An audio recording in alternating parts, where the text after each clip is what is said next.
What's up, peeps? Tyler Perry been brought to the front of the congregation again. Let's see what the excess have to say. $260 million lawsuit accusing him of sexual harassment and assault.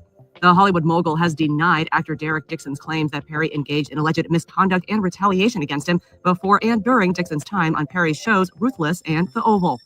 The June 13th complaint, filed in Los Angeles and obtained by Access Hollywood, alleges that Perry promised Dixon, quote, career advancement and creative opportunities, such as producing his pilot and casting him in his show, only to subject him to escalating sexual harassment, assault, battery, and professional retaliation when Mr. Dixon... Now, I must say this before they go on about the allegations of Tyler Perry. Me personally, I've never been a fan of Tyler's sitcoms. His little the ones that was on stage when he first came out playing as Medea, and like a lot of his movies. It's been a few of them, like Alex Cross or something like that, something with action and stuff like that. But anything that was relating to the woman's desire or the woman's, scorn and stuff like that, I always thought that he was helping the cultural, far as moving the needle with that. It's always what a woman's going through, dealing with men and stuff of that nature. And I felt like Tyler was on that side of the fence when he was always making movies like that. I was very, very skeptical or kind of hesitant of watching, and even his new movies today, the one that I forgot the name of it, the one that's on Netflix now.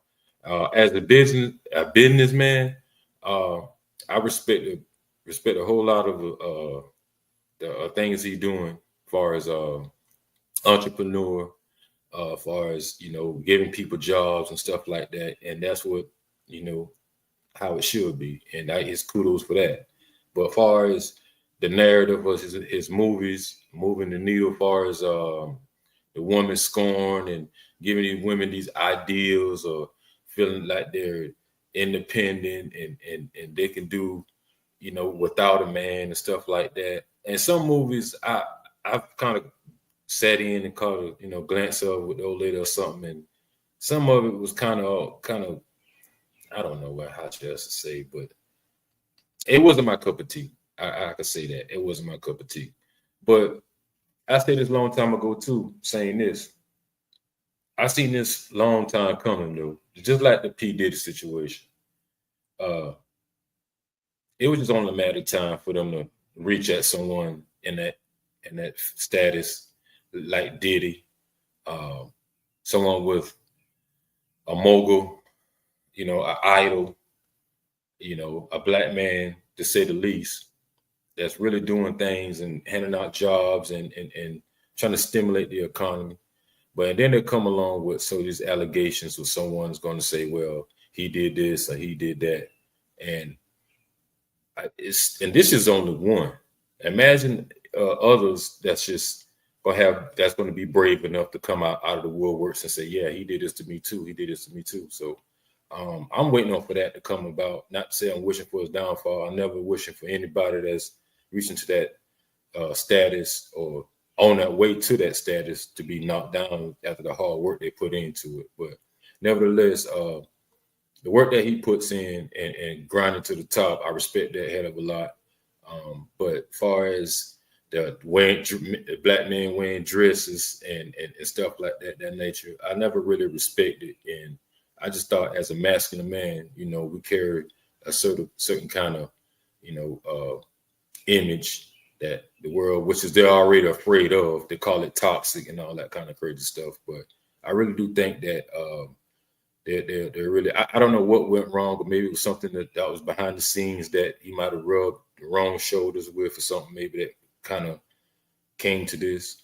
But I kind of had in the back of my head a long time ago that they was going to, ring him through the ringer like they doing Diddy. So let's get on with it and see what I have to say about the allegations. Dixon did not reciprocate Mr. Perry's unwanted advances. An attorney for Perry and his production company denied the allegations in a statement to Access, claiming that Dixon is, quote, an individual who got close to Tyler Perry for what now appears to be nothing more than setting up a scam. The statement went on to note that Perry, quote, will not be shaken down, and that his counsel is confident these fabricated claims of harassment will fail. When asked for comment, Dixon's legal team told Access that at this time they believe the complaint speaks for itself. The documents claim that Dixon met Perry while working at the 2019 opening party for Perry's Atlanta studios, after which Perry allegedly texted Dixon suggestive messages and intent to help launch his career. Dixon claims that after being given a small role on Ruthless, he went to Perry's home the following year where Perry allegedly assaulted him.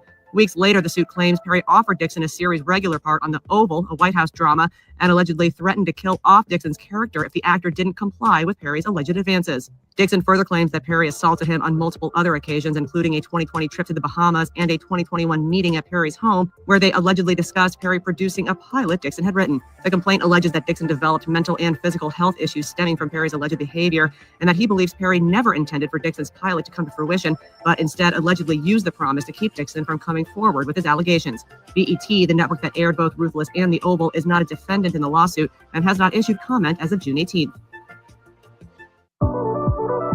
So yeah, that's what they had to say. Dixon, I guess the guy that played on the Oval.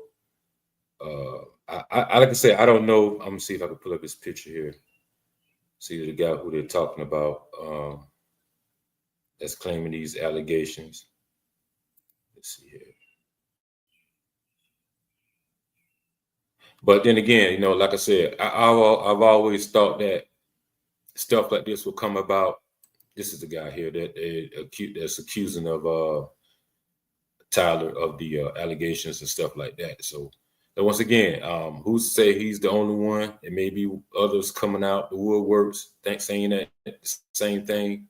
Hopefully not. Hopefully this is just a scam. Someone that's just probably just wanting money. But I'm pretty sure he's doing pretty good in all of Tyler Perry movies and TV shows and stuff like that, because he's dominating the airways right now in the movies and Netflix and stuff like that. So I don't see how he would just all of a sudden, maybe it may be some validity to it. I don't know, but that remains to be seen, and it remains to be revealed in due time, and we just have to wait and see. So do y'all think Tyler's guilty or he's innocent? Y'all leave a comment down below and tell me what y'all think. I'm out. Peace.